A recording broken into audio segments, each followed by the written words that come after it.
So I just wanted to touch on this Sha'Carri Richardson situation. For those of you who are unaware, Sha'Carri is quite literally America's fastest woman. The 21-year-old stands at 5'1", and recently she absolutely crushed in the 100-meter Olympic qualifiers, where she ran a 10.86 to lead the way to what was supposed to be an Olympic medal performance. I just watched some highlights and she was in her Usain Bolt bag for sure. If I could describe her in one word, it would be badass. Keep in mind, she completed this amazing feat only 1 week after her mother passed away. May she rest in peace. She is only 21 years old, obviously way too young to lose your mama, and I can't even begin to imagine how that would feel and the pain and agony you must go through. And the worst part about it all is that she actually found out about her mother's passing through a reporter during an interview. That is one of the saddest things I've ever heard. How are you to tell me that? Like, you know, it's like, and not, no offense against him at all.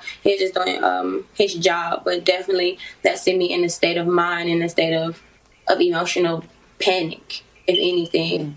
And still knowing that I still, even though I'm here, I still have to go out and put on a performance for my dream, go out there and still compete. These are the greatest athletes in the world. She worked her whole life for this moment, and now it's all in jeopardy due to the fact that she failed her drug test after testing positive for THC, aka the green stuff, aka that ganj. She wasn't taking steroids or some other substance that actually enhances your performance. It was just some cannabis. And according to her, the reason she was smoking it in the first place was to deal with the untimely death of her own mother. And let's be real, if my mom passed away, you might be hard-pressed to not find me wanting to try some crack cocaine. Regardless, THC is a substance they test for, and you cannot test positive for this and compete in the Olympics. This is something she knew. So she is now suspended from the Olympic team for 1 month, and her failed test could cost her a spot on the USA team entirely. Man, she should have bought that P kit from Planet K. Furthermore, her pre-qualifying trial has been disqualified as well, and she's pretty much having everything taken away from her at once. It's just crazy to me that you could get drunk off your ass every single day and they wouldn't have a problem with that. You could smoke cancer sticks until your lungs turn black, but doing something that could possibly negatively affect your performance gets you canned? I mean, don't get it twisted, rules are rules, and she knows what she's not supposed to be doing. But damn, she just lost her mother. Maybe if she didn't have some of that green stuff, she would have gone crazy and done something bad to herself. People do out of character things when faced with such dark situations. Still though, no matter how stupid and old the rule is, they are supposed to be followed, and if you don't follow them, you have to face a consequence. And honestly, what makes it even more stupid is that the Olympic coordinators are probably sniffing that coca. But you know Japan ain't gonna play about this. I personally think all athletes should be encouraged to enjoy the finer greens in life, or at the very least some nice CBD. Especially when it's between that and taking some sort of harmful addictive pain medication that so many athletes in the past have suffered from. Go watch Brett Favre tell his story about pain meds and addiction and tell me that's good for athletes. There's a reason why every major sports league now allows their players to use. There was no performance enhancing element to what she did. It really just reduces inflammation in your body. It can ease your soreness and chronic pains and improve your sleep. Almost like taking Advil and drinking NyQuil. You know, this whole prohibition of cannabis in sports is due to outdated stigmas that come from decades of demonization of a plant. You know that cars and a million other things can be made from hemp, but they don't do it anyways cause money? Some things just really don't make sense in this world, but now that her suspension has been announced, she took to the Today Show to share her feelings, and she gained even more respect from me as she took full accountability for her actions and did not make any excuses. I apologize as much as I'm disappointed.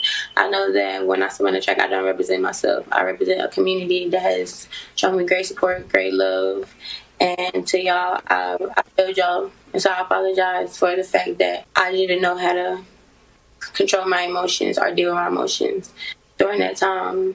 And it has now been confirmed that she will not be allowed to compete in the Olympics. They were thinking maybe she could compete in some sort of relay race, but that's not going to happen. This will literally cost her millions upon millions of dollars in endorsements and could seriously stunt her career potential. Was she under extreme stress due to the death of her mother? Yes. Did she smoke cannabis? Yes. Did she break a stupid rule and has to face a stupid consequence? Yes. All of these things can be true at the same time. I think a lot of people in America think we're all who matters in this world, and if she would have been allowed to run and then it would have got out that she had this positive test, it could be a huge shit show for everyone involved. But I think we can all agree that they need to change this rule. I think controlled cannabis intake can be good for a lot of people, and to me, if it doesn't enhance your performance, it should be allowed. Some people were comparing this to Michael Phelps in the past, but he never tested positive. He was just pictured with a bongo and lost a whole ton of sponsorships for it. It's a very nuanced situation we got going on here. I do feel for her, all that hard work and so many bad things happening at once. It really is true, guys, that life isn't always fair, and sometimes you gotta take a fat L, even if you indirectly handed it to yourself. It's a stupid ass rule and we all know it. There is a real trans, male to female, who is actually competing in weightlifting this year for New Zealand. I mean, what is going on in Japan? They ever stick up their ass for all the wrong reasons? Let me know what you guys think. I'm sure there will be some heated discussions down in the comment section. I look forward to reading them. As always, it's been your boy, the Tan Superman,